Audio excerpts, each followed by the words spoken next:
We have said many times on this podcast and in person that, every movie we see is like the worst thing we've ever seen. But tonight's movie was literally the worst thing I think I've ever seen in my entire life.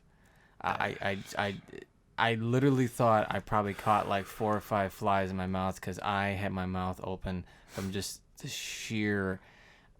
I couldn't even. It left me speechless, not in a good way. Well, you know how you say you just said how we have said in the past multiple times that I can't even formulate a thought right now. It's literally this movie has us that just fucked. But no, badly. you know how you did say that. You said that that we say this consistently, that it's the worst movie we have ever said, and I have said this multiple times as well. Yes. But I have said it in the tense.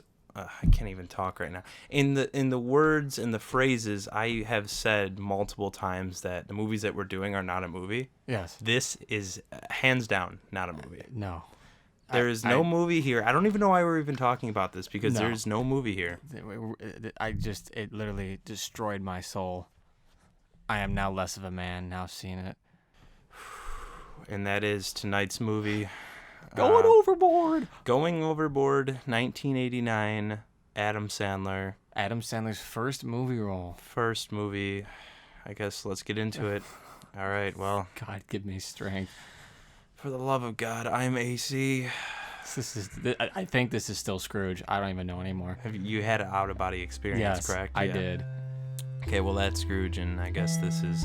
real bad movies. Fuck this.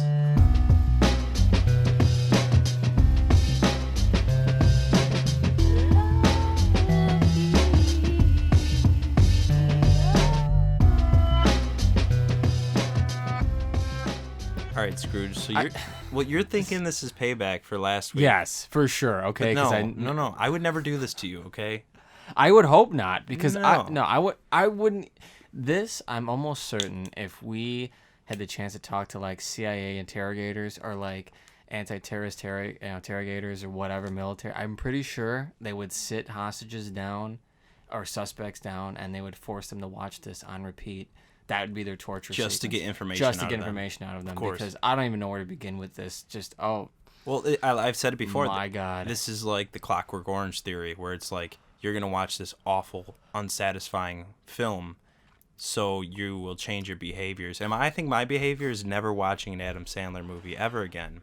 I don't even think I can watch one now without thinking about this movie. But we can't blame Adam Sandler totally, and we'll get into it. Though. Because, I mean, we can partially blame him, but we can't blame full responsibility on him because this movie, which is funny that I told you this is the first movie that we've already went through all the movies before. We said most of them were by foreign directors. Yep.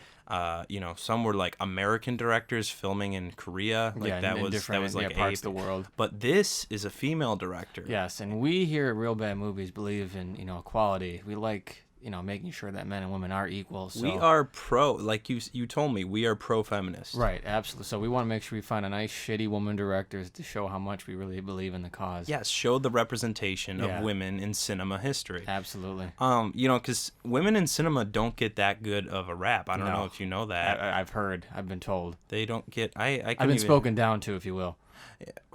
Well, total. I mean, like for an example, a lot of women usually go into comedy making. I don't know if you know this. No, not for them. Especially in the 90s. 90s were big. Billy Madison, I think, was directed by a woman. Really? Half-Baked. A lot of comedies in general in the 90s it was more of a very open, and it was kind of like the 70s, where the 70s were trying to be like more open to new fresh faces like behind the camera and stuff, because traditionally I've read it multiple times and it's very true, it was really a man's territory. Like film in general has always kind of been in the directing role, has always been a man behind it. So now we give women the opportunity, which we are really pro-feminist. We can't get that through enough. So pro-feminist, it's like I get why they want to make people laugh so much, because the idea of a woman being successful is funny to me. So But women can be successful because we are pro-feminist. Oh yes, complete. I mean, this is case in point right here. This is for all the feminist ladies out there, all the single men who love cats. Yep. Definitely, this is the pro-feminist movie for you. 100%. So, her name was Valerie Bremen. God, Don't really know much about her. She was in a movie called She's Having a Baby, which I have heard about before. That was a John Hughes movie, actually. This was post Breakfast Club. So she was an actress in that. Okay. And she directed a couple different things here and there. Some things later in her career called Bikini Squad. Honey, I Shrunk the Kids, the TV show. I did not know that there was a TV show. Why would there be a TV show for that? I have no clue. Then something called Love and Sex, and then Sounds something. also awful.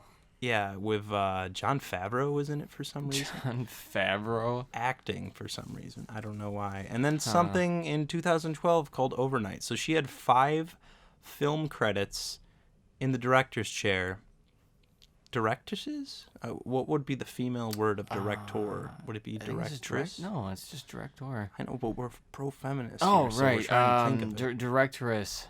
Yes. Directress. Yeah, yes. directress. So yes. this directress ended up writing and directing this film, which is surprising to me because part of me felt like maybe she got thrown a bad script because that happens with a lot of possible, but I have a hard time believing that. But with the writing credits that we were talking about, because we were looking at it during the movie, so we've got her written by, and usually when it says written by and stuff like that, you essentially think that the screenplay itself is directly written by her. Yeah, you would think so. Because a lot of the time it'll say story by and then screenplay by, but this just says written by, which assumes that she wrote this whole movie. The whole thing, yeah. But then you have additional material by Adam Sandler and the guy who played Dickie as well. Yeah, the Dickie. Dickie. Anyone not familiar? The Dickie. We will talk about him, with Dickie Diamond. Dickie Diamond. Classic. Yeah. And then uncredited was a guy named Adam Rifkin, who also played somebody in this movie as well. Can you think of who that is?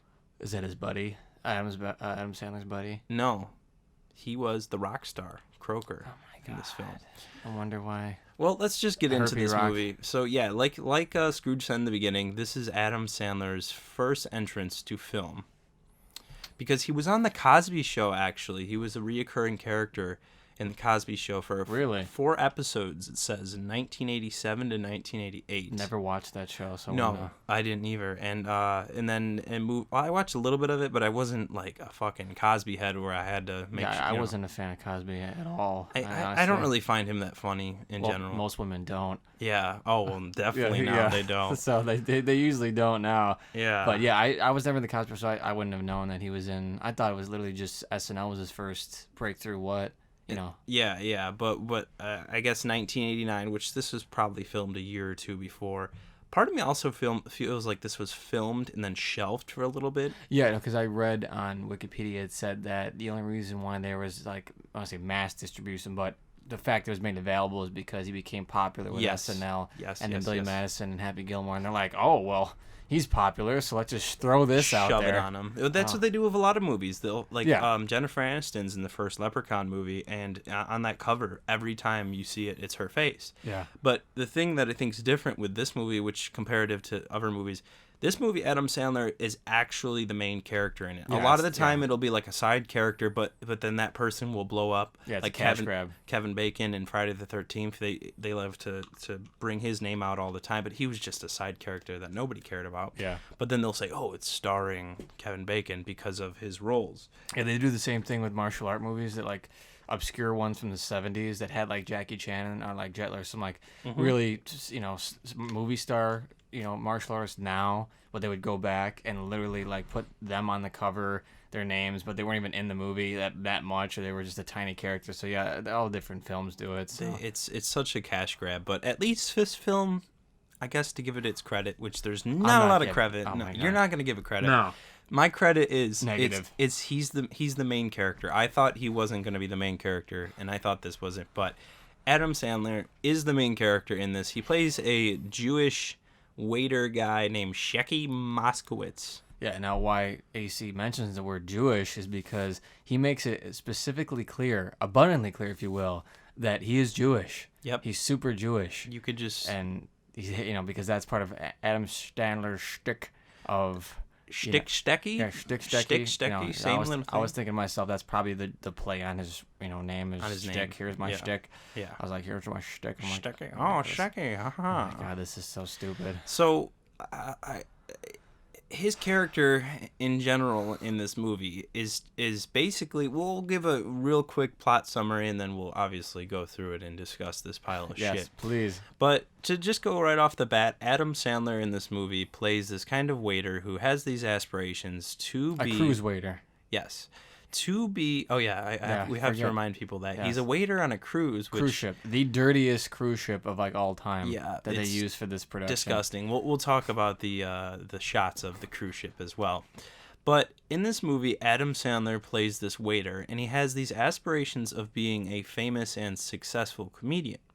And part of me, I get the joke behind it. It's that classic, like, I want to follow in the footsteps of somebody I look up to. I want to, you know, be success. I'm working this dead end job, and I want to do something in my life. Exactly, a lot of comedians, a lot of musicians, actors, they all go through that. Most you know, what was it? Chris Pratt was like living in Hawaii or something like that, and then was discovered. I'm not sure, but there's obviously many stories of people literally just, you know, living out of their cars, doing nothing, being either, you know, they finally get through their audition or they get discovered. Yeah, there's a lot of stories of that. I mean, that's pretty much how most, if you trace back to people who weren't classically trained, and even then, you know, usually some people go to school and then they'll get discovered.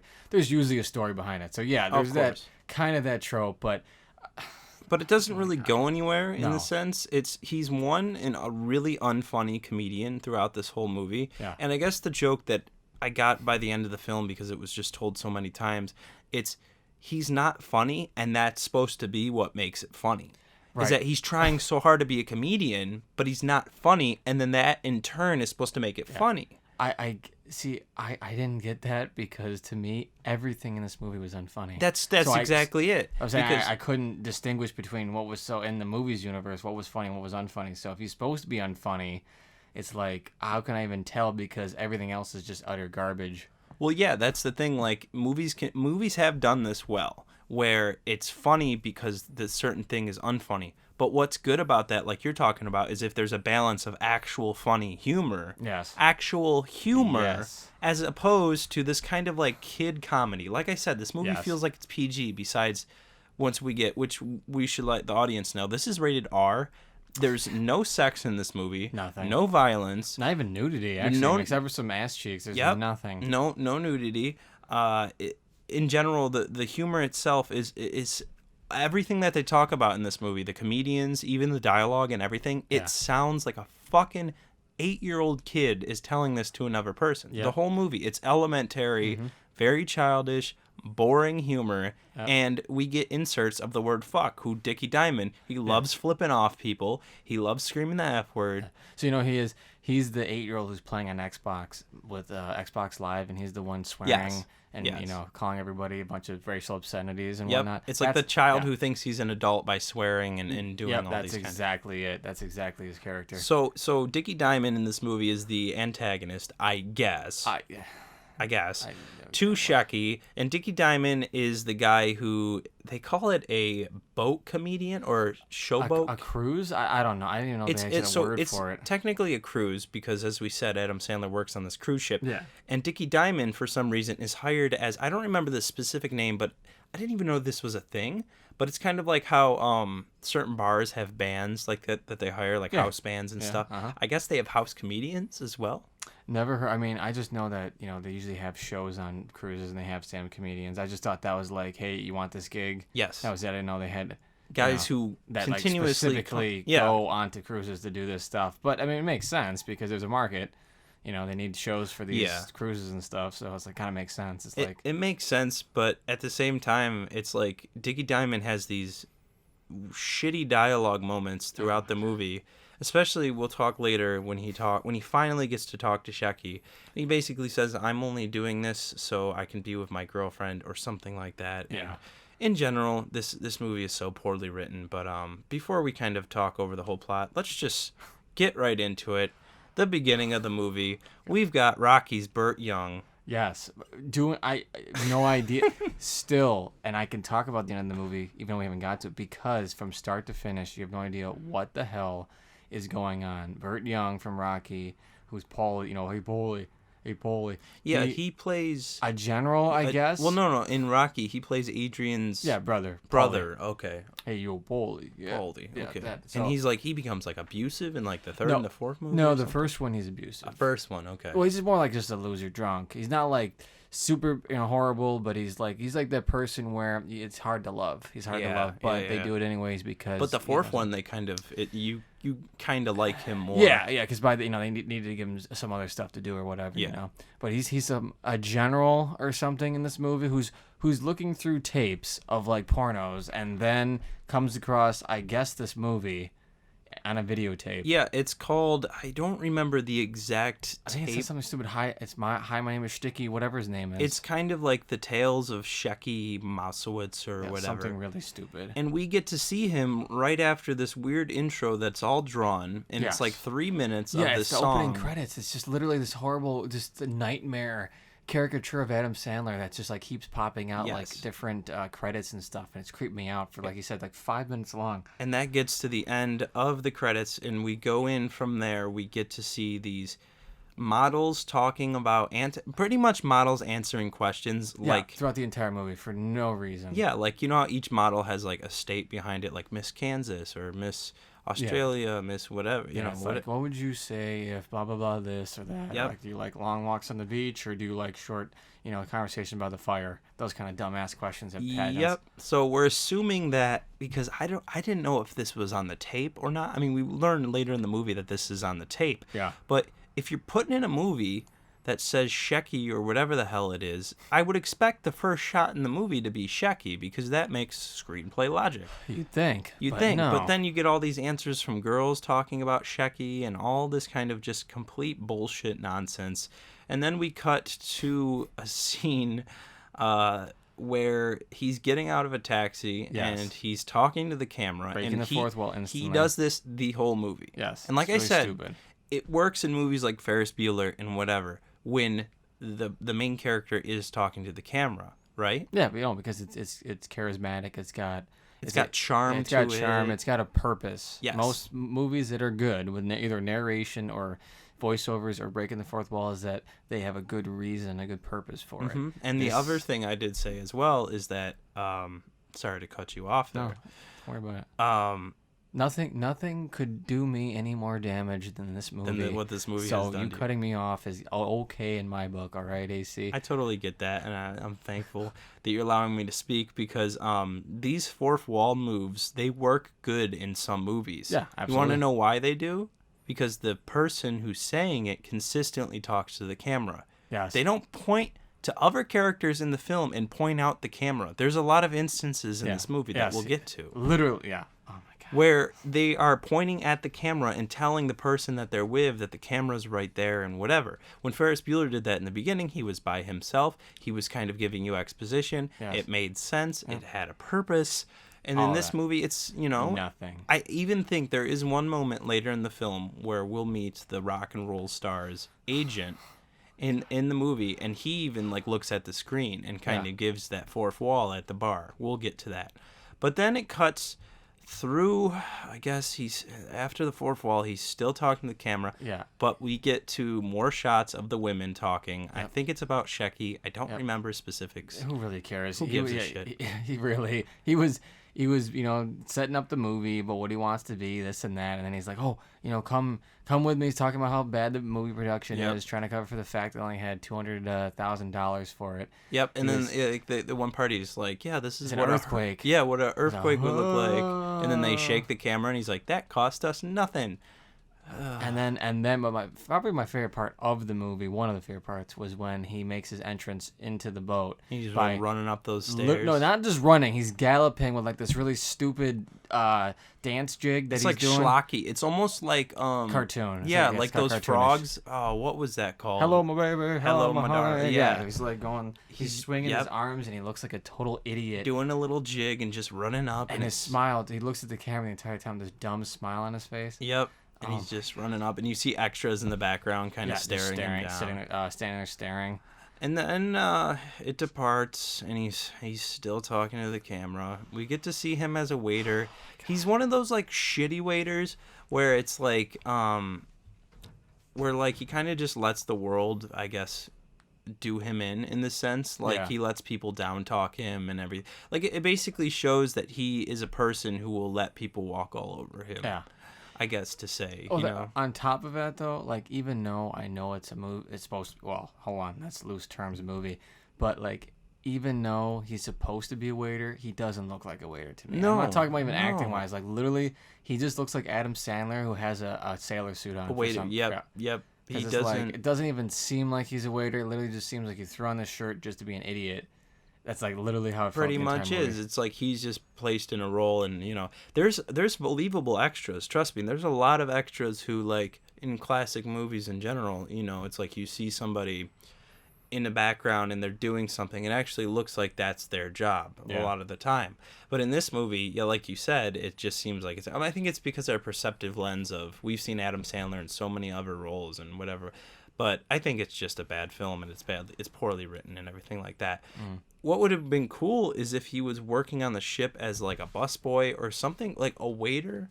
Like, first of all, when it comes to waiters in general, I personally believe, like, when it comes to somebody being a waiter. You spraying some Febreze over there? What's going on over there? I am just absolutely having a meltdown. Yeah, I need to smell all something. the shit coming out of my mouth. I need to have a mental like just cleansing to save myself. Please, no. Continue. But I was just saying, as it comes to like a waiter, you usually look more professional. It looks anything. like, yeah. Seriously, I mean the waiter is like one of the most when it comes to like, especially in movies, you're like the fancy waiter. Yeah. Something that has a uniform. This attitude that he has throughout this movie of like being a goof, being a pushover, this would have been great for a busboy or just somebody who's in a position, especially like in the workplace, who like, you know, gets shit on. Where's the boss that chews them out? I was gonna say, like, you're missing everything. You're There's missing literally, all like the 4 people this entire movie. Yep. You have no boss. You have no like.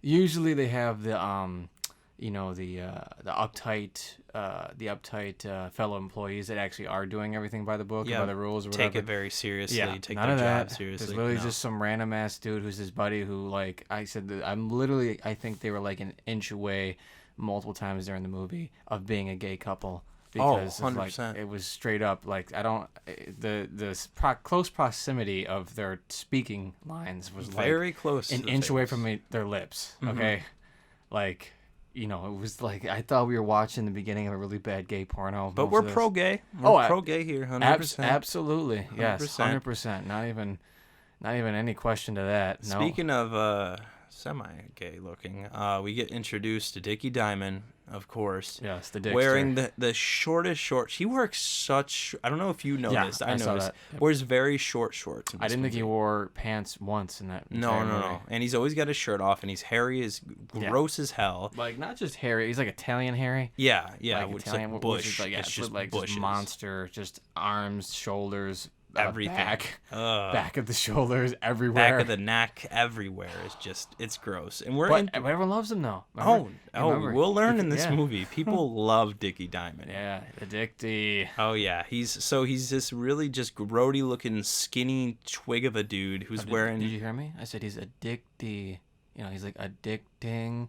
I have gone through an hour and 37 minutes of no humor at all, so my brain can't detect humor at this moment in time. That's fine. I tried. But he is a really disgusting and grody dude who's wearing. You said the hat looks pretty cool though. Kind of. Like I more looked at it, I noticed it's more like a fedora, but I was thinking like it is Stevie Ray Vaughan's hat, which is much cooler. So I was caught up with everything else. I didn't notice how bad his hat actually looked. And he's wearing this like gold chain with like a giant medallion coin. for some medallion for some stupid ass reason. And so we're introduced to him because, you know, Adam Sandler being a waiter, of course, he hears this guy telling these awful jokes, absolutely terrible jokes. I personally don't want to even talk about them. I would say if you want to know what we're talking about, go watch the movie right now and just... What are you doing? We're not liable for anyone's deaths. We have no insurance.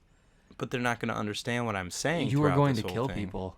I swear to God, you're going to kill some people making them watch. I'm going to make them go overboard. Yeah, I'm sorry. Oh my God. You know, here, I can describe the jokes to you better. you can go pick up. I have like one of those 1001 joke books. Oh yeah. Those are more funny than the jokes in this movie. Or like a popsicle stick joke, when you dad finish jokes. them. Yep. Give me a book full of dad jokes. Dad jokes. I would literally so much sit better. there and read that for the rest of the night as opposed to watching. So this. bad. And so Dick's got this. Is it Dickie? Dickie. Dickie. I'm Dickie. sorry. I don't want to call him Dick. That sounds too professional. Like I know Dick. Richard. Yeah. Dickie has this horrible fucking laugh throughout this. Yeah.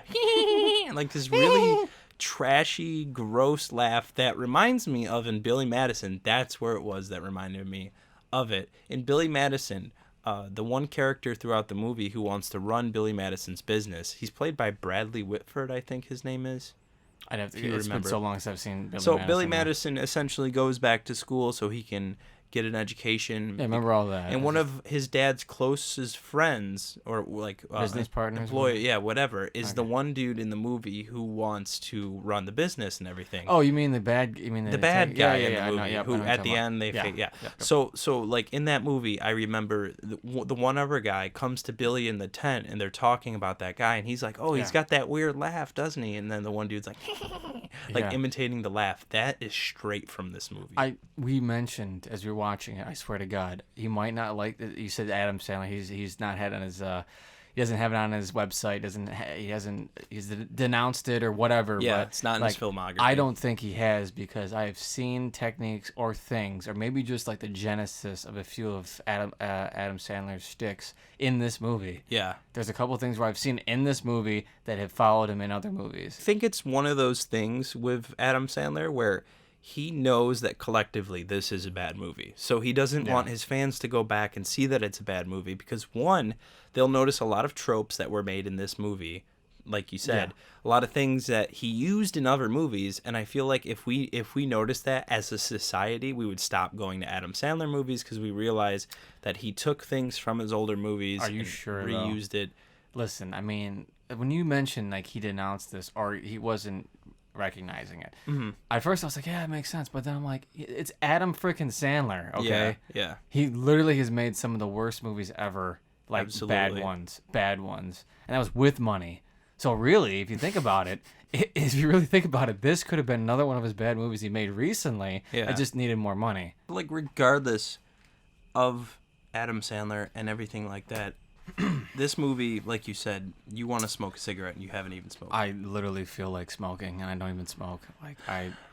And people feel that, I feel like, about Adam Sandler in general. I feel like there's a lot of people that just don't like Adam Sandler. No, and it's like I don't look for reasons not to like what creatively, because everybody got their own thing, they got their own gimmick, try to be happy for everybody. Yeah. Like I try to, I do, but then there is point of differences, and it's like it's crazy about Sandler is that he is talented, he can be funny, yes, and he can be a good actor, yes. But the best part is he chooses. The point is he chooses not to. Real quick side thing, he did great. If anyone listening has ever seen Uncut Gems, good movie, great performance. If you haven't seen it, check it out. But literally, he responded with the notion if he didn't get an Academy Award nomination for the movie, he threatened to make his worst movie yet. That was his threat. Really? I'm not never even kidding you. You can look this. that up. He literally said if he wasn't going to get a nomination, he was going to. Did he get nominated? Literally, no. So the worst is yet. Sorry, the worst is yet to come. It's coming. But the fact that he can threaten that, you think, oh, he's probably, he's probably joking, but no, he's not. That's the thing is that he's a good actor. Yeah. He can be a good actor given the right material, and he's actually a funny dude. Watch SNL. Or some of his, SNL, he was great good on stuff, there, dude. But instead, he literally chooses to make this shit. He chooses. But I mean, he gets filthy rich. So I don't blame him. I mean, people love dumbass humor, dumb humor. I want to give him the I guess benefit. You know me, I'm always like, the benefit here we of go. the doubt. Yeah, here it comes. The good guy AC. This is his first movie, so obviously this makes sense for his first movie. But this script and the screenplay. But where did it change though? Think about it. From his first movie to one of his last comedy movies. What changed except for the budget? That's true. I would say the screenplay definitely has changed because, for an example, he's in Billy Madison. Of course, I think it's a decently well-made comedy. I think that you have to be in a certain mindset to get. And same with Happy Gilmore, for an example. I think that's also like you said, a wedding singer. And there's certain ones where like if he has a good script, he's got a good thing going. Yeah, given the good material, he's got this. No, this not at all. No, I wouldn't wish this on Satan himself. Okay. Well, let's get back after that cigarette break that we had. Oh, God. So he's got Dickie Diamond standing there, and they have these jump cuts between Sandler and Dickie Diamond while he's laughing, doing that. Yeah. Which is funny. We just sidetracked for a couple minutes talking because of that dude's laugh. And so it goes back and forth, and whatever. And then we meet, we get mainly introduced to his buddy Bob. Now, Bob, as I told you, he wasn't in a lot. I mean, you looked him up. Remember? Yeah, his face looked familiar, and it was in like he was Revenge of the Nerds and some other stupid stuff. Yep. He said Heavyweights. So he was. I've seen his face in a couple of things. Yes, so he was in a film called Heavyweights, which was a Ben Stiller movie, and good old Ben Stiller in there. I honestly think that's one of Ben Stiller's best movies. I don't know if you've seen it, Heavyweights. No, I've actually not. It's basic. It's a Disney movie from the '90s, and it's about fat. It's just literally about fat camp. It's about these kids that go to fat camp, and Ben Stiller plays this crazy, because fitness was really big in the '80s and the '90s. Yeah, obviously. It was exploding, and he plays one of those guys who it's like, all right, we're gonna get everyone into shape, and it's a really actually decently funny comedy. And this guy in the movie, I've never seen that. I'm looking at it right now. I've never seen this. Yeah, it was kind of like a '90s straight to video kind of thing. I don't know if it was released theatrically, but it felt like a straight to home video. We had it on VHS way back in the day.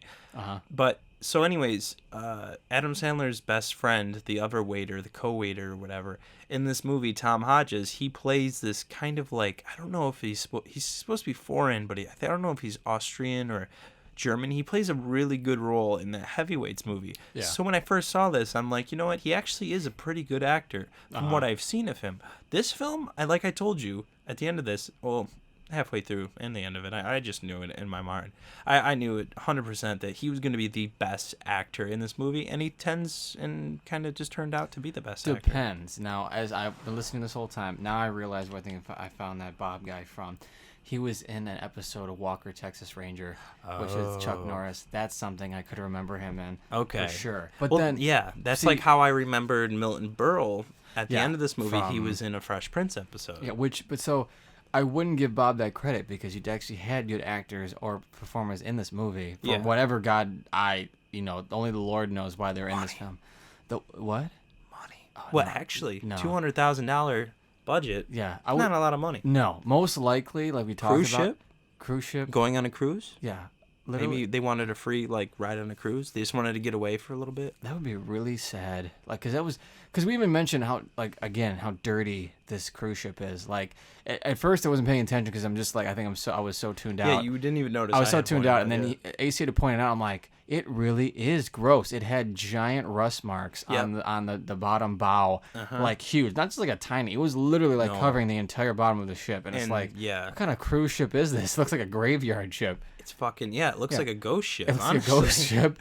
So that's nasty. And there are references to ghosts in this movie. Stupid part. We'll get to that eventually. Oh, that's. Oh, I can't wait. So Bob and Shecky are talking to each other and everything, and we get the whole kind of the gist of Adam Sandler, aka Shecky, wants to be an aspiring comedian. He's like, I can be like that guy. All the girls love that guy. We've seen it thousands of times. It's literally in the movie. It's just a revolving door of conversations about he could be funny. Yep. He's going to be funny. He's going to take over. Yep. And then just intercut with like a bunch of weird ass songs and so-called quote jokes. And nothing makes any sense. Nope. And then we go from there and we cut to his room because there's only like 4 or 5 locations in this movie. There's there's like nothing in this movie. There's literally nothing in this movie. There's like the lounge where they do all the so-called performances or whatever. The deck and then his room. And then his room. That's like it. And also the general's house. The general's, as well as those girls filming things, talking to the camera, the models. But that was probably like in someone's basement. Yeah, it's weird. There's a bunch of models in this movie for no reason. No reason, literally. Which is again because it's a lot of people. There is a lot of fine women for the time. They might kind of attract, not really, but The at the eight- time, yeah, it's 80s. yeah. But there was literally a crap ton of these women in here, which means that they must have promised him something. I don't know, 200 grand split. I don't think Split that, between all those people, I don't think that's even a lot in general. no. So I'm thinking like there must have been. They just thought, hey, fame. Mm-hmm. You know, this is gonna be a movie. We're gonna be in it. You're only gonna be on here. I can guarantee most of those shots are probably all done in like a day or two. They just get everybody out there on the deck. Well, and then publicly, just, guess who is the top billed in this movie? Billy Zane. Burt Young. Oh yeah. Billy Zane wasn't that big at the time, I don't think. Yeah, I forgot. No, we're talking about before he even hit the 90s. He wasn't even in much before hitting the 90s. But do you know what Makes sense. did you hear what I said though? The word Burt Young. publicly. Publicly. Privately, who is uncredited, is Milton Berle. Oh, which yes, he was yes. definitely paid the most. There's Yes. no way in hell that Burt Young got more. Well, I mean, the Rocky movies were out at the time, so possibly he was Yeah, paid a few more. years ago. I mean, he was a character actor as well. Like he'd pop up in different movies. He was in Psycho movie. I think it's Psycho 2 or Psycho 3. Really? He plays this like alcoholic guy who tries to take over Norman Bates's motel. Yeah, that's definitely If that's that's kind of his if kind that's of character. I gotta look this up, but if that's exactly what I remember. Well, he was in a Rodney Dangerfield movie called Back to School, and a few other ones like I've that. heard of that. That one's actually good. That's a good one. We're gonna have to do some Rodney Dangerfields. Like I said, there was Yeah. that one called The Godson, which is just a Godfather ripoff. Oh my god. Yeah, it's pretty trash. Oh my God, help me! But well, have we got to the part with our favorite rock star yet? oh, Herpy boy. hold on real quick. I am mistaken. He was not in Psycho. My bad. He was in a movie called Amityville 2. You know the Amityville horror movie? I've heard of him. Amityville 2, The Possession. He plays this the Possession. I remember seeing it as a kid, and he plays this very abusive, like asshole-ish. He's Italian, right? Burt Young. Does he look Italian to I mean, you? he does, but Yes. he might be. I don't know. Yes. But he plays this like really just douchey Italian stepfather or whatever he was, just douchebag father who beats the shit out of. That was my introduction to him. Is he's an abusive character actor. Those are like all of his roles. Most of his roles are him just being unstable or abusive, unlovable, or hard to love or whatever. So that's his deal. Exactly. So but despite we keep going off in tangents, but Because we're trying to find interesting stuff to talk about. actually okay? talk This movie about is in this movie. absolute shit. You do not understand. People at home, help me. it's awful. And see, when I looked up this movie on IMDb, it said 1.9 out of 10. Now, when you get that bad of a rating, because You did not tell me. Did you tell me that? yeah, I don't remember you telling me that. yeah, I did tell you. It's got 1.9 out of 10. We were looking at another film, which we will do soon, Chairman of the Board, Yeah, with Carrot Carrot Top. Top. That was like 2.3 out of 10. So this one was God. like let me see what exactly it is. I think it's like 1.8 out of 10. Yep, 1.8 out of 10. 12,000 people have voted this movie. So when you get that low of a rating and that low of a movie, a lot of the times people like to downvote stuff because they don't like it. A lot of times, projects will be downvoted because people just don't like the idea. They haven't seen it, whatever. When 12,000 people are saying this film is 1 out of 10 rating, it's fucking terrible. I have an idea. We should contact those 12,000 people and form the SA League, which is Sandler Anonymous, which is we get together and we talk about our problems, which is the problem being that we went and saw this movie together because there's 12,000 people out there that I saw wouldn't this join movie. that because Why then not? I'd have to talk more about this movie, which I don't even want to talk about it in the beginning. But okay, so we're only 10 minutes in talking about this movie right now. Are you kidding me? Yes. We get that beautiful shot of the shitty boat with all the rust. The bottom of it is like faded too, like the paint. Yes. A lot of the It time, doesn't look like it's in use, this cruise ship. yeah, like boats will have that separation where it's like the top part and then the bottom because the bottom part's always in the water. Yeah. And that makes sense. Yep. And it's just so faded and gross looking. Maybe that was a joke. That's what I kept thinking throughout this movie. Maybe this is a joke. Maybe this is a joke. Who knows? Yeah. Nobody knows. But then we cut to that scene, like we were saying, Yeah. of where he lives in this small room. It looks like a little kid's room, and it's got these like stuffed animals behind him and whatever. And he's talking to the camera like usual. And then Buddy Bob walks in, and what does Adam Sandler do? Point to the camera. Get it?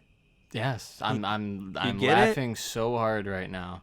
Get it? And then we cut from there because that's essentially most of the dialogue in the beginning of this movie is essentially this: I want to be an aspiring comic. I hate my job. Da-da-da-da. That's it. That's it. So then we get cut to a scene where Dickie's doing his comedian shit. He's wearing this like weird suit with the medallion and all this No kind of pants, stuff. nothing. Yep, it's so funny. He's literally he's wearing this like skin tight like underwear thing as well when he's wearing the suit. Why? There's no reasoning. Nope, Nothing. there's no reason. And all these people are gathered around him, and these people are laughing. And then he starts to pick on one of the girls in the audience. Yeah. And then Adam Sandler, what does he do? Go up there and punch him, and then starts telling jokes. He shoots him. Oh, You totally missed that. He shoots him. Yeah.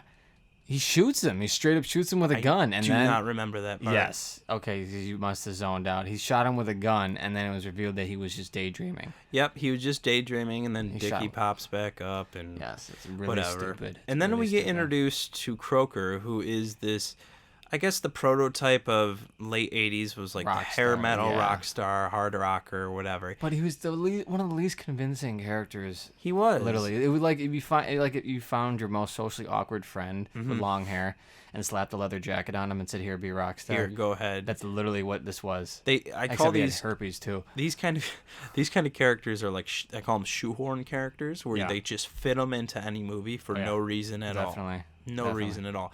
And for an example with this guy, his whole premise is he's a multimillionaire rock star. He's really stupid. So stupid. But women love him. But women love him. So his agent's doing the classic thing of like, oh, I got this job coming up, and Croker's just kind of just chilling there, and he's kind of like, just basically being talked to by his, agent. We've seen it so many times. It's literally we that's get it. And then fucking Shecky comes in, Adam Sandler. Yep, as his character. I keep on saying the character and the actor because it's nobody's literally going to the same. remember No. who's who in this No, movie. not at all. No one cares. No, either. yeah, literally. And Shecky, he interjects and he essentially does the fourth wall thing where he looks at the camera. Yep, and says, "Hey guys, guess what? We put this guy in the movie for almost no reason." Like that's essentially what he says. Yes, but the best part is real quick because no one cared about this. Literally, I thought he said that was gonna be a throwaway joke. So literally, the dude was gonna be in it for that scene. And then that's it. No, He's the dude's in it still for the in rest this of the movie. Yep. So there's no reason to say that. 100%, dude. And at the end of it, before he leaves, because, he's a waiter and, of course, has to get Croker a drink, he's like, how come guys who make millions like that get women like that? You know, like, it's that classic trope of, like, they have it all and I don't kind of thing. I got it. The You reason get it? why the reason why he said we decided to put him in this movie for some variety. Who was part of the writing team? Oh, The yeah, dude who Croker. played him. He probably said, "Oh, yes. this is gonna be I did really have that in funny." the back of my head. I thought he I kind just of... thought of it. If he was part of the writing team, he probably was like, "Oh, this is gonna be funny. I'll put myself in the movie, and then I'll make a joke about how I'm in the movie because I'm not supposed to be, or I really need to be." Yeah. That guy, I think, had a failed career after this anyways, so... No, I bet they were all extremely successful. They made so much money from this. Who really cares about these people? But he's still making work. His latest one, he was in a TV series called Faster Pussycat. I thought you were just gonna stop after Pussy. I was like, what kind of movies is he in, man? I mean, I could see him going back in those kind of movies. Yeah. Take off that gross yellow teeth makeup that he has in this, and the pale skin, and the shitty tattoo, and we're pretty sure though that's probably real herpes though. yeah, that like fake herpes on his lip. I don't think he had fake. I think that was real. It's that joke though that is overdone, which I'll be saying this throughout the whole podcast. Please do. I'll be saying the phrase, "It's that joke that's overdone," because that's literally this whole movie.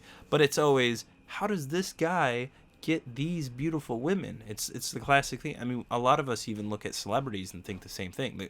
The most classic example nowadays is Post Malone. People said he looks like he doesn't shower, and he kind of reminded me of Post Malone. This dude, just gross, looks like shit, probably smells like asshole. Same thing, yeah. But women love him. Never get that. Real quick, Post Malone seems like a cool guy. Like on his own. Genuinely a cool guy. The dude looks gross. He looks disgusting. My favorite meme is it says when you rub a Four Loko bottle, and this is a genie that comes out of it, and it's a picture of Post Malone. I've never seen that. You never seen that? Oh yeah, No. I'm like, that's my favorite because it's totally, like I said, nice on it. He seems like a cool dude, but he looks like But he just looks like hell. He looks disgusting. like hell. But women, any girl like our age I've like talked to about music or whatever, and they get into Post Malone, like, oh my god, it's so dreamy. I Every love girl him. on I'm Tinder, like, right? yeah, oh my god. I'm like, are you kidding me with this? Like, Mm-hmm. I guess you and I are just doing this all wrong. We better get some face tats Just look and like just garbage. like shave half our head and then like dunk it in grease. And I think we be getting like just endless women. But that's the joke. That's the joke, right? Get I it? guess, yeah, These yeah. guys Haha. that look like garbage. Like you over here taking care of yourself consistently. I try. Looking good, like Thank you. always literally taking care of yourself. You're never going to get women. You got to look like garbage. No, I gotta look like garbage. Of That's course. see, That's haha. the key. Haha, it's a nudge, nudge. Nudge is so fucking funny. Speaking of good-looking dudes, you said that Adam Sandler looks pretty cut in this Yeah, movie. listen, I'm gonna give the man props when it's due. He actually looks good, in my opinion. Think about it, like, because when you think of Adam Sandler now, I mean, think about you and I. We're younger cats, and while we're into older movies and pop culture, his prime time was literally SNL and then Billy Madison, that stuff. That was his prime. We forget how young he actually was. Like now it's, you think of Adam Sandler, it's dad bod Adam Sandler. His face is slowly melting. Yeah. And he's got the, Uncut Gems, he was like that. He's got the dad bod. He's got the dad bod going. He, the beer stomach. Yeah, like the big it fits the movie and stuff like for that. But like, you forget that he actually was young and vibrant at one point. In this one, he's actually like cutting.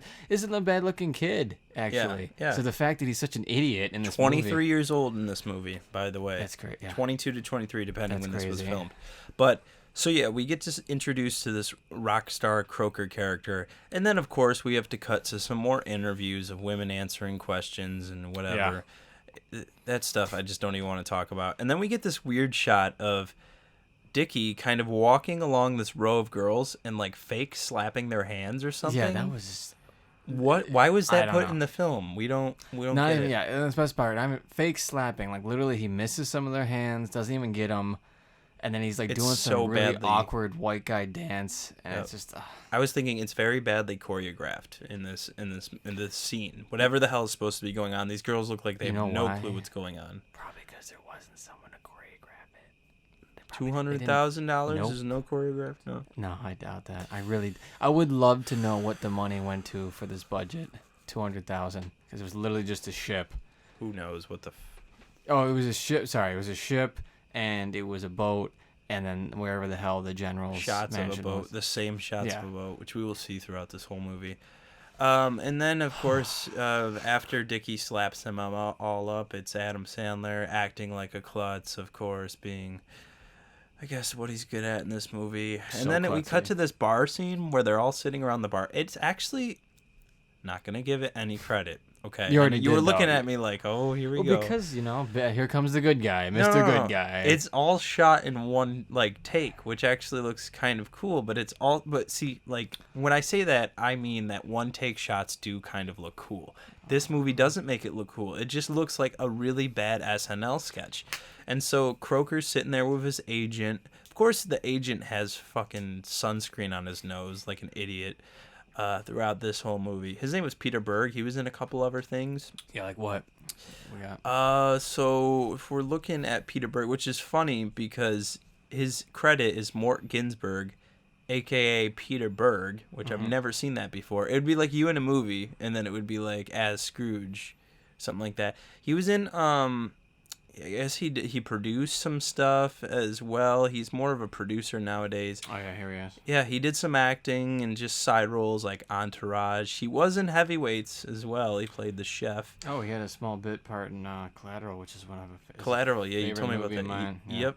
And Collateral, he was in just a couple other ones. He wasn't really that successful after this. No Yeah, surprise. Acting wise, yeah, like you're right. There's a lot of producing. He on was here, though. producing a lot. A lot of yeah. stuff. So he actually might have turned into a good producer. Hey, maybe that acting like he's an agent, acting like he's this professional in this Yeah, movie. that's maybe funny. That rubbed actually off. that might have turned into something for real. Like Of course. And of course Croker's getting hit on by all these women, and it's this weird like scene where the agent is getting hit on, and then he freaks out because he's like, Croker, why did you have these girls paid to want me and whatever? And it's just really bad humor. Awkward humor. So then we Not even cut. funny. We can't even call it humor. Okay, it's not humor. No, it's not. It's It's just not. bad dialogue, Yes, essentially. yes. And absolutely. then the camera pans over a little bit, and of course we see Shecky and Bob sitting there having a drink, and well, I was like, wait, why are they having a drink when they still have their uniforms on? Maybe they're working at the moment. I was like, well, that was bad, poorly written. And then this girl comes up, this Australian girl comes up, and she's kind of like weird, like goth looking. She wears this like velvet sweater, kind of. Yeah, get up with Weird. I don't know, lipstick and because no, I got the same thing. I got like a you know, not even, I want to say a Billie Eilish vibe. It was more of a I can't.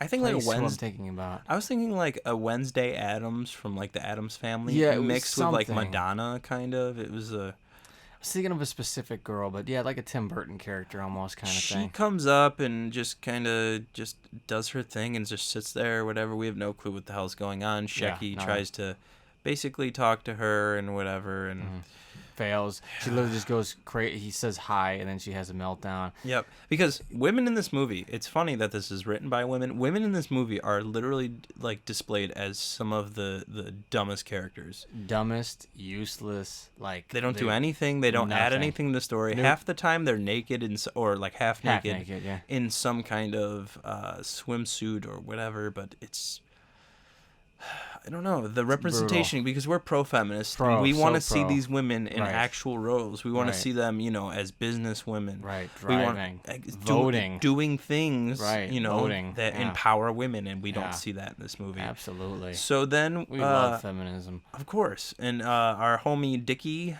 Diamond, I keep forgetting his last name, Dickie Diamond, comes up. DD. DD comes on up and sits down next to Shecky, and of course, this is Shecky's big break. He's like, This is dude, his moment. I gotta talk to him. I could open for him, all this kind of stuff. And he starts telling these jokes. They're horrible.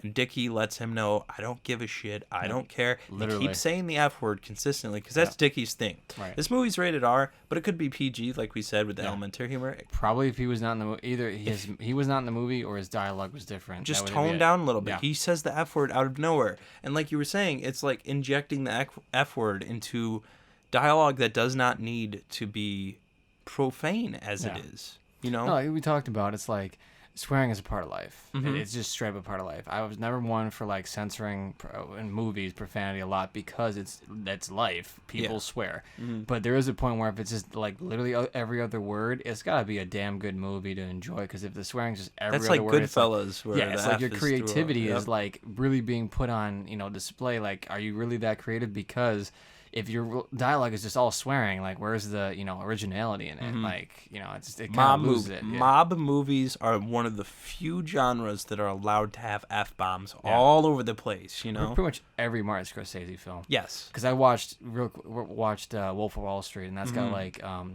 I think the Guinness World Book of Records. One of the them most for like fucks. a I remember mainstream, that. like Yeah. not like because there's one above it, but there's literally a documentary on the F word. On the F word. Yeah, yes. it has like yeah, 700 uses of it. It's I've like heard every of that. second. It's like Yep. every 10 seconds the F Yep. word's used. But like I think mainstream movies that Actual has movie, the yeah. most, that has the most swear words in it. So it's like if you're Martin Scorsese, you're fine, but everybody else, He kind of looks like a young Martin Scorsese, Dickie.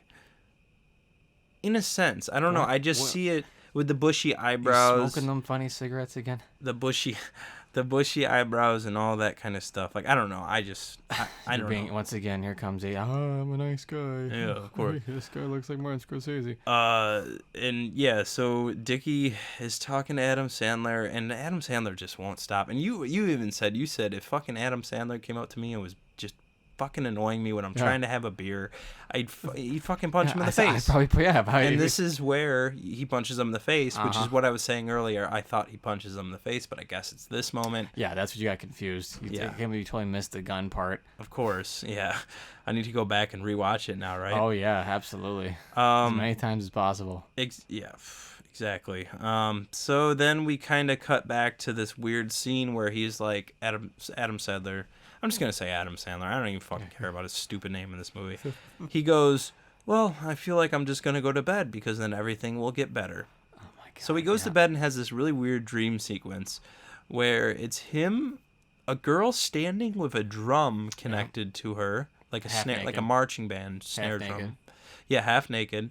And Dickie's in the room as well. And Dickie is kind of just tearing him a new one while Adam Sandler is sitting in the corner in like a straitjacket Yes, with an apple in his with mouth. an apple in his mouth. Why? No, we don't know why. Reasons? There are none. And Dickie is kind of chewing him apart and tearing him apart and all this. And then at the end of it, Dickie's like, something pulls off his face, and it's this really shitty, like, animated thing of a guy ripping his face off that looks like Dickie. Really stupid. Don't get it. I don't know. Then he wakes up, and then Adam Sandler's like, well, I'll go back to bed again, and I know this time it'll be a better dream. First of all, you don't. You can't fucking control your dreams. But this is where I felt like this is where his shtick started to show, because he has the same dream sequences in and Happy Gilmore. Where he talks about going to his happy place. Yeah. And he has a couple good ones, and he has Chris a bad Farley's one. in that, isn't he? No. Yeah, no, he is. He's in the dream sequences in Happy Gilmore. No, you're thinking of Billy Madison when he's with the penguin and stuff. Happy Gilmore, Chris Farley wasn't in that movie at all. I swear to God, he's in right? No? Yeah, well, either watch it again or look it up. He's not in that movie. Okay, then it is the penguin. Because he does it in both Billy Madison and he does it. He did the dream sequences in both. Okay, well, I forgot about Billy Madison. I kind of watched this much. But there's a penguin in Billy Madison that Chris Farley he starts making out with at the end. Yeah. Yep. And then, so he's it's showing this. Like, that's why I think that he shouldn't be like, oh, I've never made this movie. He did make it, and I think there's the genesis of some of his tropes that he ended up doing in this movie. Because why would I see the similarities? Because, he has two dreams in a row. One's good, one's bad. It's like stupid.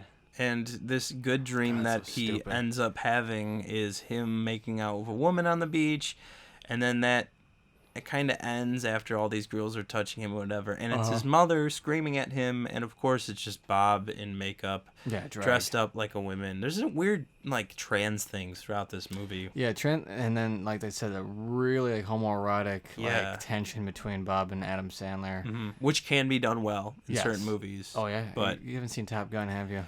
Not yet, no. That's like one of the best examples right there. Anyone who sees Top Gun out there would know what I'm talking about. Well, listeners out there, I haven't brought this up to you, but I thought maybe this is a good time to bring it up on air. We should definitely have in the future, instead of real bad movies, have a real good movies month where we do 4 really good movies. Yes. You pick 2, I pick 2 that we haven't seen, and we show each other, and then we talk about them. I think that's a great idea. Sounds great, because after this shit, we need a cleansing. 100%. We need a fucking enema. A cinema enema. Cinema enema. That'd be a cool name for that. Cinema enema. So during this dream, whatever, he gets waken up by Bob, and Bob was just talking about a girl or some shit or whatever. No one cares. Nobody knows. Like, I don't really care. He's not even explaining it that well. And then we cut to this scene where Adam Sandler and Dickie are fighting in a ring. Was this a dream sequence? Yeah, again, it was again, something stupid where he just started daydreaming or whatever about, like, beating him up with his jokes. Yeah. Like, he was just so much the better comedian, so now it needs to manifest in a visual needs to fight. And, that, because he's literally just spouting off jokes as Dickie's getting so-called, like, punched. So he's like, oh, yeah, your mama, so whatever. And he's like, douche. Yeah, gets hit. What is a douche? And he's like, moving his head. He's not even getting punched. That's the point. Like, he's literally just telling jokes that are beating him up. They're punchlines. Get it?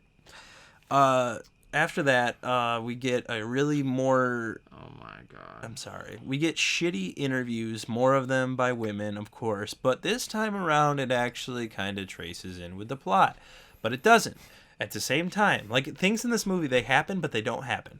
So we get a shot of the girl, the Australian girl, Dickie's girlfriend or whatever. She's talking into the camera. And funny enough, real quick, that's actually Billy Zane's wife. For a couple of years, and they met in the same year this movie was released, and that's what you were thinking. Maybe they met on this film set. Who knows? Yeah, I swear to God, if they met on Going Overboard, like, hey, where'd you meet your wife? Oh, I met her on this film, a little film I did called Going Overboard. For the love of God, if Billy Zane, when he divorced his wife in '95, if he said, this marriage is going overboard, Okay, let's keep going. I'm gonna have, like, deep indents of my hands on my face because I put my hands. You were. I was looking at you like. You the whole see movie. that? Yeah, I wasn't you even. did. It was you not did. a joke. I didn't do it for you a bit. Looked exhausted by the end of this.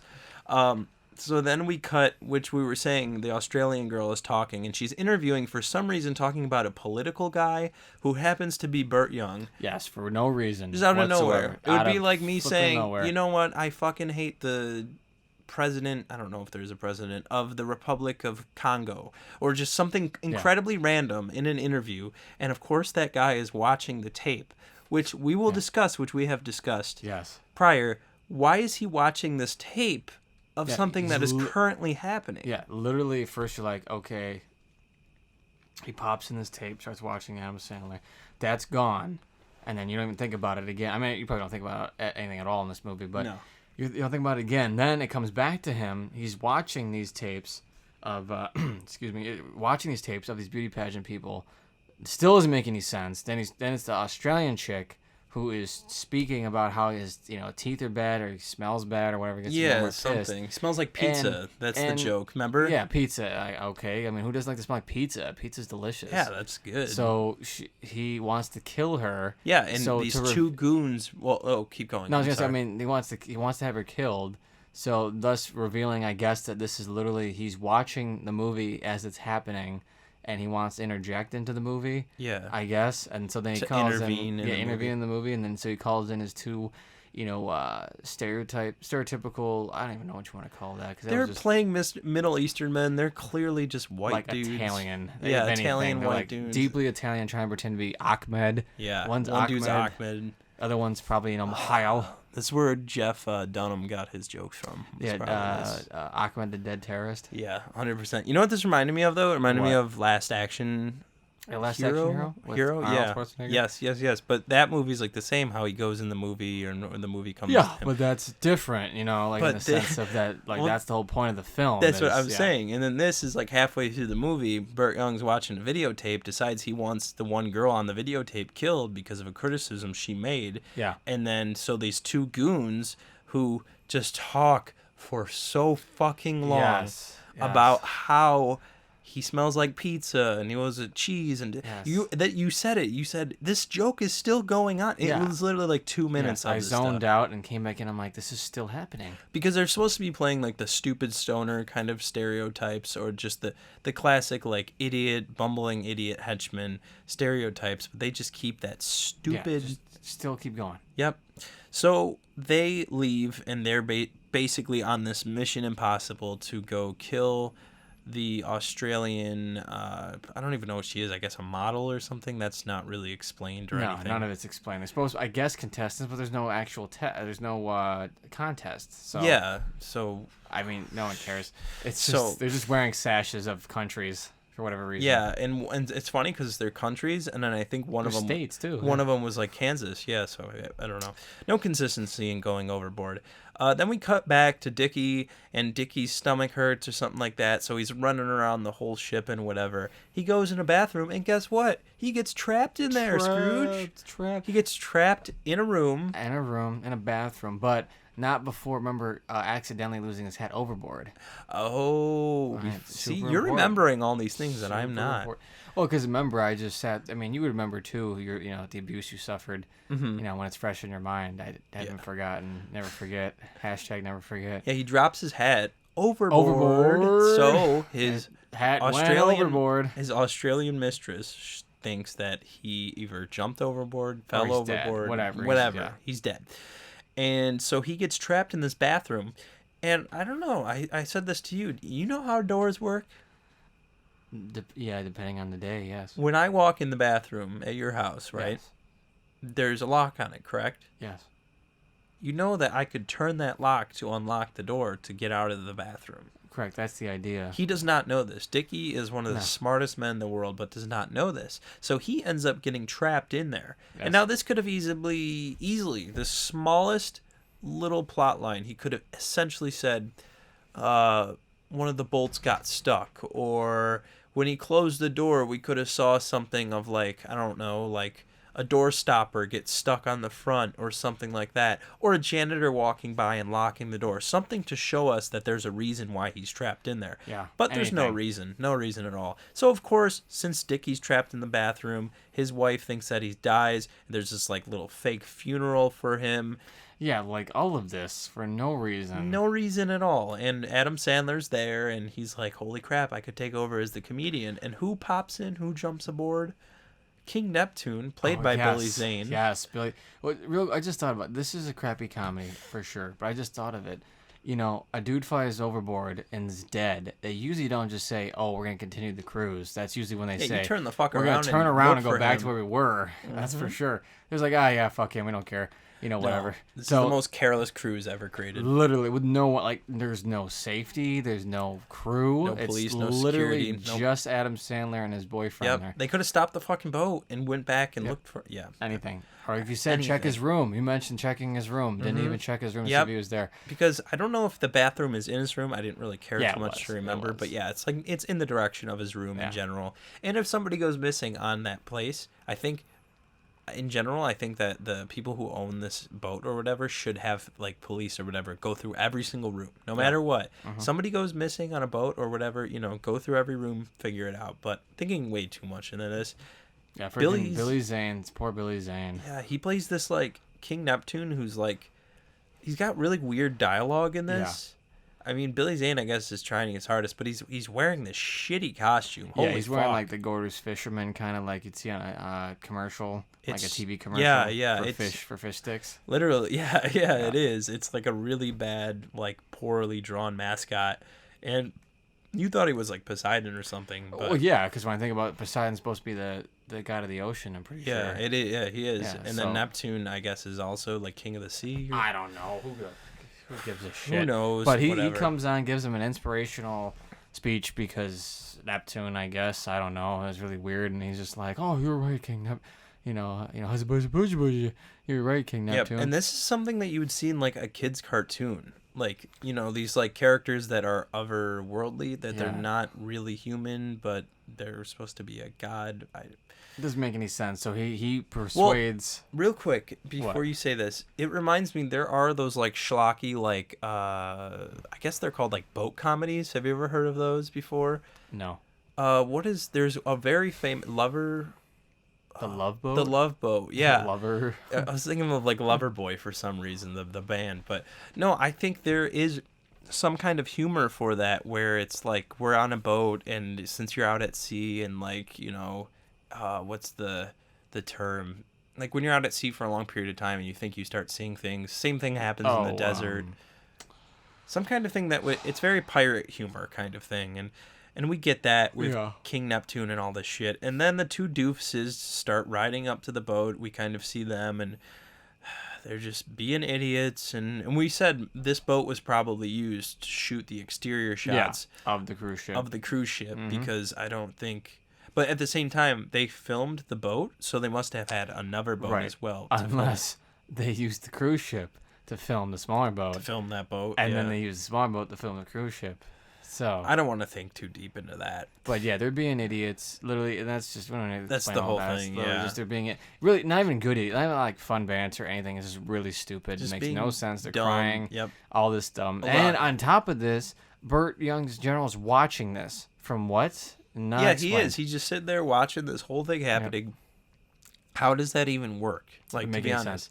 like how is he watching it live? Like, did he have a camera crew follow them or something? Well, that's the point. It's like it's not even like in the sense of the story. Like if it was something about like a Twilight Zone-esque type of fourth wall thing of something watching over everything. Like that was like I don't because they're not even explaining any joke. I'm saying like because the idea of the fourth wall, it's like the whole Burt Ward general bullshit is literally some kind of weird fourth wall garbage because he's in like his private office or whatever. But it's like excuse me, it makes no sense.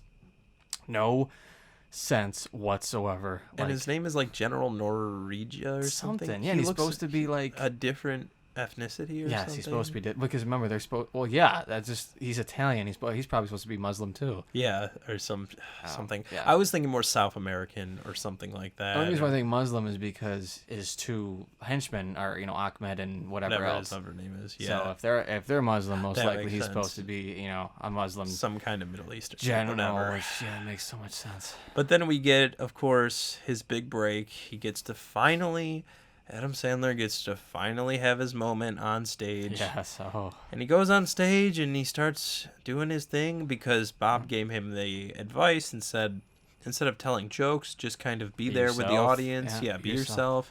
Improv, kind of joke with the audience. And who's in the audience? Mr. Billy Bob Thornton, who happened to be in a very, very high profile character of Dave. Yeah, he was There's only in one Dave. scene, which is kind of funny because when you look at like the top build and everything like that, Yeah, he's like, right there. Yeah, I thought he was top build in this movie, but yeah, he's pretty high up on the totem pole. I don't think he was that big at this time, No, but when he didn't really start getting into movies to like the early '90s. yeah, but whenever you look up this movie in general, the names pop up. It's always because this is Billy what we Bob talked Thornton. about before. Yeah. So then he goes through that, and then he gets pushed off the stage by Croker. Literally, it's pretty much like watching a bad Adam Sandler's movie. It's Yeah. like he gets booed right off stage. That's exactly Yep. how I feel watching an Adam Sandler's movie. Bad one. And then they force Herpy Rockstar to get up to perform, who out of nowhere, and now a band shows up. Like, the whole stage was set for a stand-up comedian. Yep. And Literally, they in a blink of an eye. set up in 2 Yeah. seconds. Seconds. It's literally, that's it. That seconds. Literally. It's a band. It's a concert. It just went right into a concert, and they play the hit song. I'm gonna slap his cat. I'm gonna slap your cat or something I'm like gonna that. slap your That's the cat, lyrics or which I something. guess Upside is- his head. That's like what they just keep saying. Over Yes, and and over. I think the joke is supposed to be we're talking about the PP of a Yes. young lady. I'm pretty sure that's the Well, you know how it said written by women. right. Well, this was probably written by Croker himself because as you Yes, as we yes, said, he was like, this is probably really funny. If This is I gonna could, be gold. Slap your cat upside the head. 'Cause Yeah. he's talking about getting that hot tuna in his song. And this song goes on for like 3 minutes. It reminds me of a Miami Connection scene. I think you need to attest to your sins, my boy, because what happened during this scene that you did? What did I do? You picked up the remote and you fast forwarded yes, it. I did. Yes, I did. I moved it to 1 minute ahead Mm-hmm. because I was like, okay, if this is all that's going to happen, because there was nothing. There was a shot of Adam Sandler kind of reacting to it or whatever, like, oh, Yeah, he's darn on- it. Yeah, he They're hates on it. stage and I'm not. But then I was like, you know what? I don't need to listen to this. My life is literally limited. All of our lives are limited, and I don't need to sit here and listen to And a lose another shitty minute. song. Yeah. So then we get over with Yeah, that. that's over. And then that's out of the way. And then more banter between Bob and Shecky, and they're sitting there and whatever. It's the one joke that popped out that was really bad was he was like, comedy is a lot like this raft. And then he was like, oh, what is it, a circle with strings on it? I don't even remember that. He said that, and I was like, wait, what does that even mean?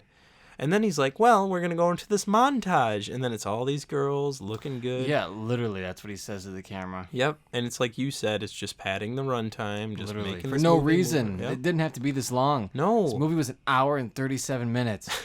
I know better movies than this that were like an hour and 20 minutes. Yes, it's unbelievable. Like even 10-minute short films can Yes, do the do job better than that this. quickly.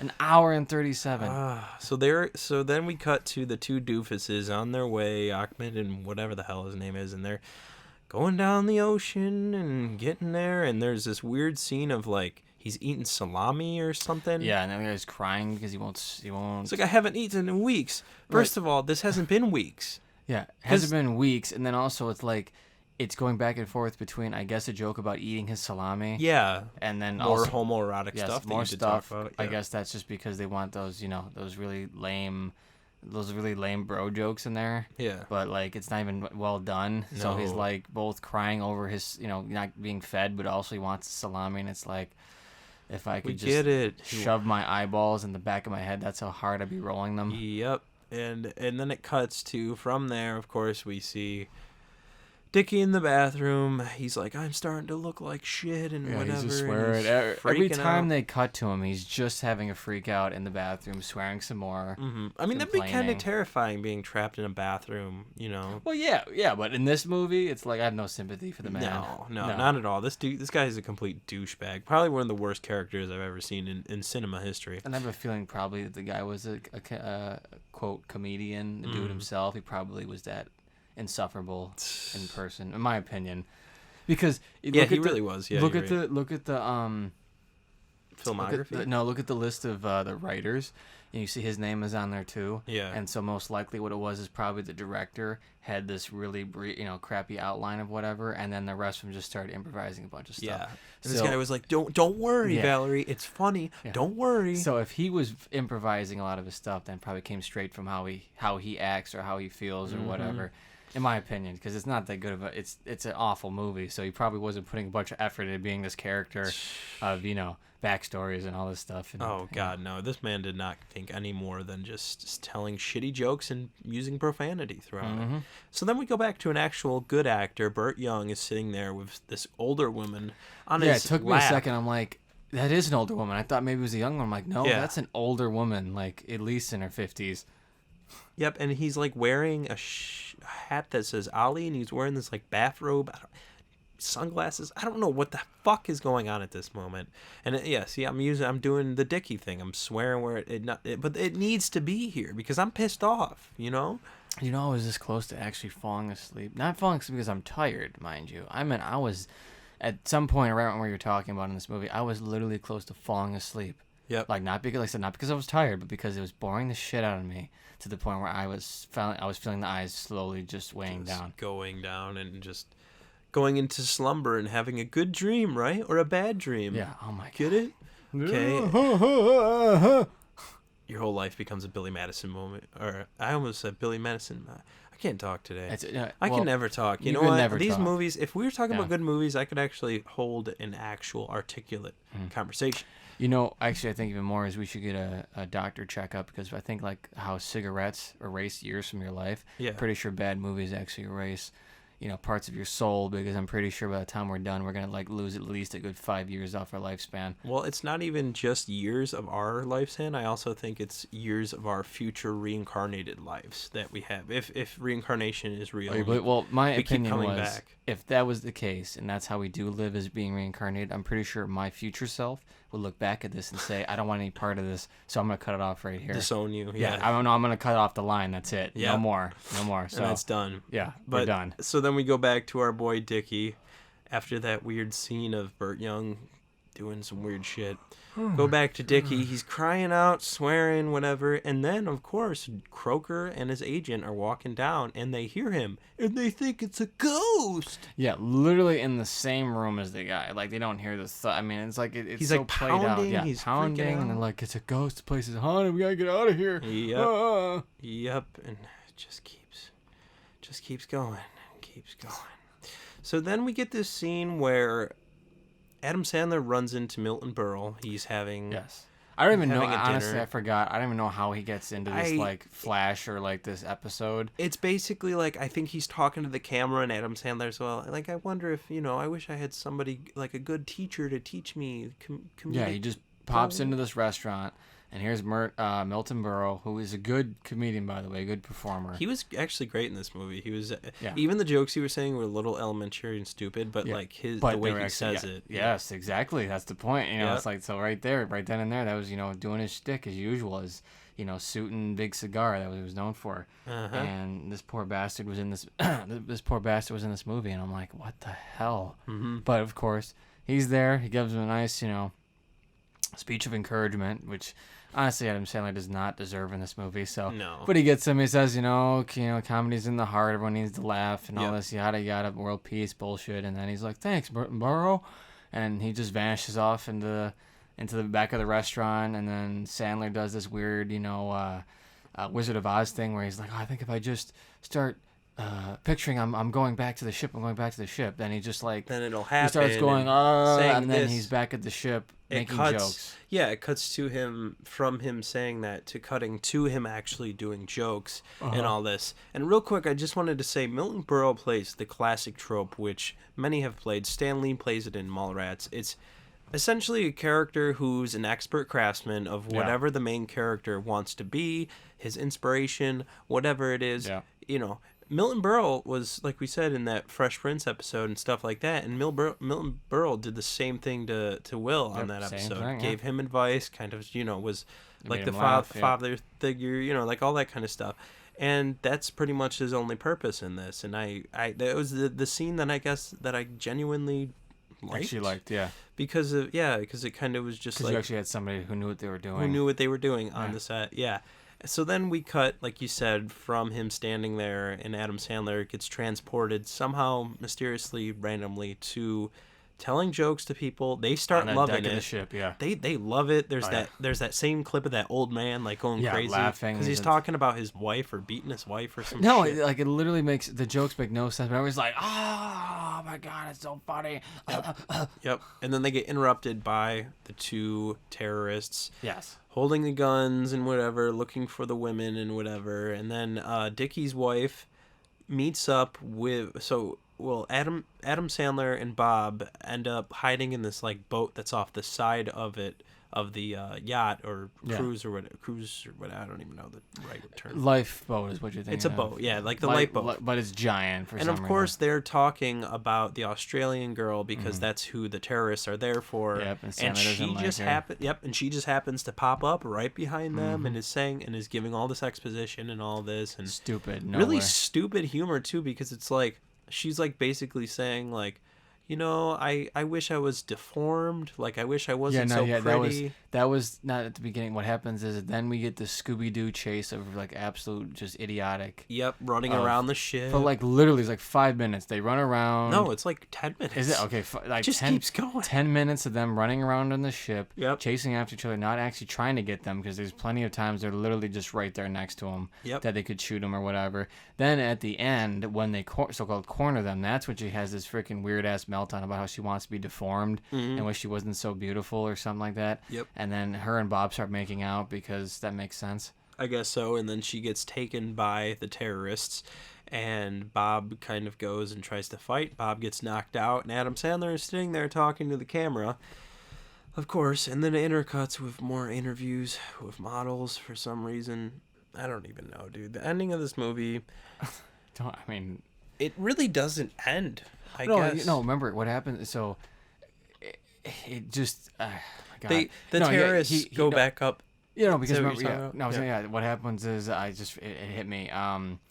You know, she has that weird meltdown. They grab her. Then Adam Sandler has some, moment of like, oh, I'm gonna start telling jokes to the terrorists. They grab Sandler, and then he brings him up to the front of all the people. And he's like, look, there's a camera right there, and kind of is like, hey, yeah, we're in a movie. It turns into them now doing a stand-up routine. That is, it's worse than Worse. Sandler. It's worse. It's worse than Dickie. Like Yes. it's just Horrible. absolutely awful. Like there's this one joke where he's like, "What is invisible and smells or something like that?" And then he's It's like, the one about the lizard with 3 eyes. "Yeah, well, no." He was like, "What's invisible and smells?" And then he was like, "And smells like carrot." And he was like, "What?" He was like, "A bunny fart." Oh God! Like I a wasn't paying rabbit attention to fart. that. Yeah, that was awful. But then the three-eyed lizard's only about one. And this of them being goes blind. on for a minute about them. They're 5 having- minutes. 5 minutes of it. And then Dickie like is praying that he'll get out of there and he'll be a good person or whatever. Then the door opens and then Dickie's like, haha, fuck you, I'm an atheist. Or something like that. So stupid. That was the It's dumbest So ever. stupid. And Dickie goes up to start talking and kind of is like, why are you guys stealing my show or whatever? And then he gets thrown overboard. Mm-hmm. Nice. Literally thrown overboard. They take him and he goes overboard. Yep. And they go back to having their shtick on the comedy circuit there on the top of the deck. We cut to a weird ass cut to the general who shoots out his TV. Well, after no, saying, not yet, because you're getting a little ahead. I know you want to end Oh, this. I'm so you want sorry. To end this. You want this to end. I'm so sorry. But Adam Sandler starts talking to King Neptune, who comes back at the end and says, my daughter's been watching you this whole time. So him and his daughter just he's like, I'm going to go to the edge of the boat and kiss her and whatever. Yeah. To make it romantic or whatever. And then they I guess are fake kissing. It's literally like a minute and a half of them trying to kiss. Trying to talk, because to he's kiss, so and funny. And then he eventually kisses her. Yep, and then what's his name? Wait, actually, you're right. Yeah, I told you. It does happen earlier. Happened before. I think personally, I was trying to get this. It show cuts. over. It cuts to the general. I can't believe I'm just calling it general. Burt Young. Okay. No, I'm just saying in this movie. I mean, there's no fucking reason why this would be a general in it, but whatever. Cuts to him. He shoots out the TV, watching his boys now do stand-up comedy. Then it cuts to him once again shitting all over Billy Zane's dignity. Yep. With him coming back as King Neptune, and then he Yep. offers his daughter as a gift. Yeah, that's a weird thing. Doesn't Offering make your daughter. any sense. Yeah, And like then- she's been watching you the whole time. Well, then how come you didn't introduce her earlier in the Yeah. movie? I don't know. You're just like, oh well. Just weird. And then it looks like it's a minute and a half of them awkwardly, like, I guess, trying to make one more joke of like he's just so awkward, he doesn't know how to so he weird. doesn't know how to and approach her. I even said, can this movie just end already? Yeah, no, we were both like, it was almost like a game. We were waiting for it to end. AC actually got up. He stood up and he was like waiting, like almost like a football Yeah, game, like like waiting for you're the just standing touchdown. there. We were Yep, literally yep, yep. waiting for it, and as soon as it hit end, it was it. No, done. we thought it was ended, and then we get a shot of Dickie in the water Oh, you're right. Damn it all. You're holding right. that like life Yes. raft or life jacket, Which or was whatever. nowhere, by the way. Yep, and he's flipping off. Everybody. He's literally like drowning and flipping it off, and we see the boat behind it, and then Yep. it ends. Continues to keep doing it. And it Flip, says flip, the flip, end with his stupid face on it. Adam Sandler's stupid dumb face. Another series of weird cartoons, but by then we were checked out. All I saw was the end, and that was it. Over. And that's it. So That's it. Scrooge, we're done with this. What did you Yeah. think of it? Oh, it was a piece of shit. It was honestly horrible. I don't really think there's any redeeming qualities except for the fact that I got to see a couple actors that were younger at the time. So Billy Bob Thornton and Billy Zane. If you wanted That's to know it. what they look like in 1988 or 1989, That was literally that's it. the only It's reason. The to watch only this excuse. movie. I Yes. mean, literally, I'd rather probably shave my balls with a rusty butter knife while eating just a kale salad with nothing.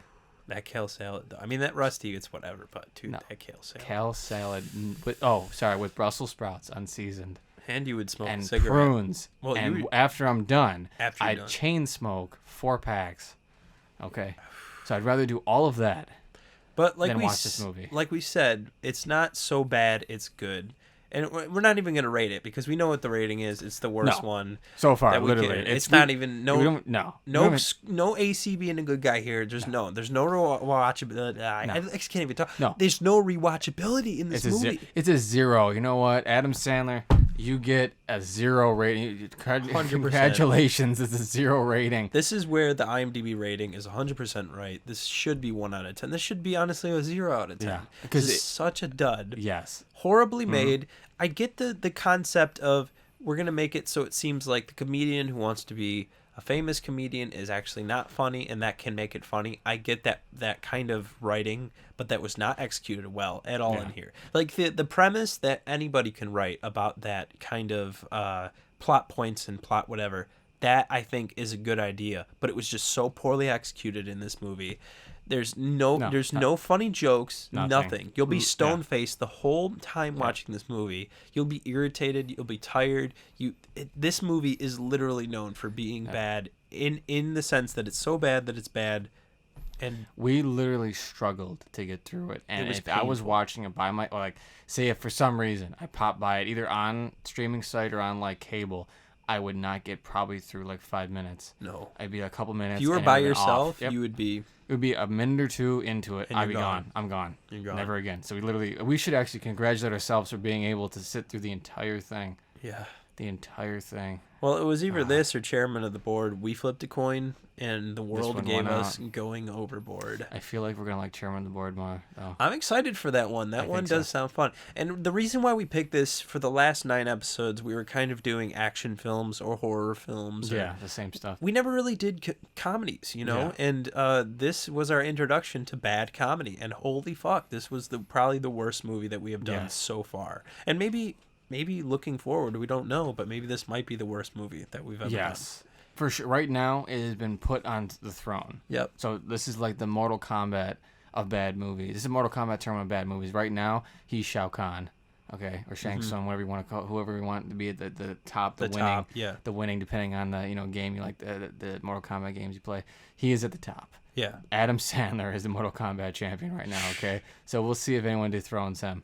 We'll see if he can get taken down, dude. I don't, I mean, I thought when we watched this, I thought, it couldn't be that bad because comedies in general, some of them Yes, they can. are unbearable, but yeah, sometimes I feel like you can get through them even if they're bad. But No, but remember, you and I talked about this though. That is something that comedies don't have going for them that action movies do, even if they're You're right, horrible. you're right. As we were talking about this, action pieces. There's a lot more to make fun of, like almost crutches, if you will, that bad action movies have, because they have action to make fun of, chases to make fun of, car scenes to make fun of. Like I said, locations. They're usually going to them. There's shit going on in the movie. Special effects to make fun of, all that stuff. So Yes. even if it's horrible, it's usually something more to work with. Where a comedy, there's so much less. Yep. There's so much less. As we literally watched a movie about like 4 people on a cruise ship for an hour and a half doing nothing. Well, comedies, horror was like that for a while, but comedies are also well known as having the lowest budgets out of all genres of obviously, movies. because there's so much little you need to do. I mean, even horror would be above that because you still have effects, you still have do kills, that, you still got some of that kind of stuff. Well, they got away with it a lot in the 70s, 80s, and 90s by showing off-screen deaths. yeah, it or could be cheaper. Yeah, and I totally get that. But yeah, like comedies in general usually have those low kind of budgets where you would expect them to either be good or just absolutely terrible. There's no really in between, I feel like, especially in 80s comedies, I Yeah, guess. it depends. Like some are just, I have found some that are just like, Yeah, Like- yeah, you're like, eh. They're like, okay. Like in the middle, like I found a couple that's kind of like, well, if they would have just done this better, it would have been more funny. Or there's like, yeah. those are the ones that have a cool premise or idea and totally butcher the execution. Reminds me of Airheads. I was talking about that. Never seen that. Airheads was Adam Sandler, Brendan Fraser, Chris Farley's in it too. Never heard of that. Yeah, it's a early '90s one. It's kind of all the bad boys from SNL doing it. Steve Buscemi, I mean, not on SNL, but what I'm saying is that it's one of those man movies where you're Yeah. just like, it's all right, it's decent, it's whatever. But no, this movie, stay away. Yeah, Do not watch this straight. movie at all. I could recommend watching 5 minutes of it just to show you how awful a movie could be. Yep. That's it. I Like wouldn't say- after the 4-minute like intro, the animation intro, Yeah. just watch 5 minutes into it, Yeah, and literally. you'll want to turn it off right away. Instant. Like I said, see if you can even make a game out of it. See if you can even get to 5 minutes. You get to 5 minutes, you get yourself a treat. Okay, like a dog. Okay, get yourself a dog a treat. You get to 5 minutes. Reward yourself. Yeah, reward yourself. You Take earned care it. of yourself. You earned it. So for all those women out there who are thinking, you know what, I want to become a director, do not watch this movie. No, this is nothing to aspire to. No, not at all. No footsteps to be following in with this one. Not at all. I mean, I sound sexist here, but we are pro-feminist. Oh, But I pro, can't so think of, off the top of my head, a very well-made movie by a female. I would say Do possibly you want me to give you one? Billy Madison. What? Catherine Bigelow. She Catherine directed Bigelow. a movie? Yeah, Catherine Bigelow's done Hurt Locker, Point Break. Oh, really? Yes, sir. Catherine Bigelow? I thought she was She a won Academy actress. Awards. Really? No, she won Academy Awards. She was married to James Cameron, sadly, for a while. Oh, that makes sense. Okay. And then she actually won Academy Awards for directing and Best Picture, I believe, for Hurt Yes. Locker. Dude, Point Break's a good movie, honestly. Yes, which thank the good Lord I did not see this remake. I saw a trailer for that and it looked like absolute just SHITT. I didn't even know they made a remake. Yeah, but like I'm staying away. 2015. That was so like unnecessary. It wasn't even with anybody. Like it was literally like one of those big budgeted, like no name remakes. If that makes sense to you. Like the ones where like for some reason they make it, but there's no one of any stardom in it. Yeah, nobody. But they really actually have knows money about to it. make Yeah, the movie. yeah, yeah. So like it doesn't make any sense. Didn't make any sense to me, but whatever. Well, this is rated on IMDb. It is the 15th bottom worst movie. So they have these things called bottom rated movies. Yeah. The lowest rated movies. And Yeah. it's number 15 on it, going overboard. Oh my God. We will have to do disaster movie because I remember watching yeah, that as a let's do kid, that. and that was absolutely terrible. I mean have to the do that. disaster movie. The one you're talking about, disaster movie, the spoof. Oh, okay. I thought you meant like let's do a disaster movie. Oh, we're gonna have to do those Yeah, eventually. but you're talking about the their brother team that did the Meet the Spartans and all that other Yes, bullshit. yes. Oh my It's God. always from the producer of Scary Movie, like that kind of shit. Yeah. It's the lowest rated movie on IMDb. Disaster movie. Yeah, it's bad. It's Jason Friedberg and Aaron Seltzer. Yeah, or that whatever. team. I thought they were brothers, but whatever. Yeah. Yep, they made epic movie, Meet the Spartans, Vampires Suck. They wrote Scary Movie. The Scary Movie is genuinely a really good not comedy. bad. But yeah. As with the spoof genre in general, it's literally just went down the drain because it turned from it's horrible now. It turned from spoofing and parodying to literally just referencing and like doing nothing Referencing of any and putting joke. really No effort basic into it. humor. Yeah.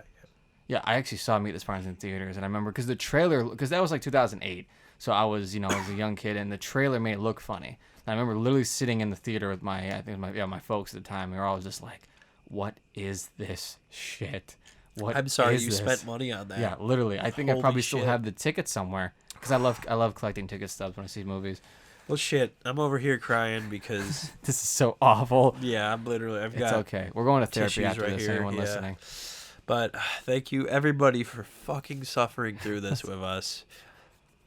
I really don't know what to say. I don't even There's know how nothing to more end to it. say. I wanted It's to end horrible. this like 10 minutes ago, but then Yeah. I'm just like, I don't know how to end this, so we'll just keep talking. But Literally just goodbye. yeah, This is horrible. I don't even want to do the Adam ending. Sandler, you really do suck with this movie. Yeah, you really do. Well, I guess I'm AC, And I'm Scrooge. and we might retire from the podcast after this. This might be it. but I'm probably gonna go have a nice 4-hour shower, at least. yeah, these are really bad movies. Okay, bye. You know, if I ever find Adam Sandler's house, I'm going to walk into his front yard and I'm going to play this movie on a giant projector screen until he eventually comes out with his wife and his kids. And then I'm going to take Adam Sandler and I'm going to beat him half senseless with an iron boot up his ass, and I'm going to tell him that this is what watching this movie made it feel like.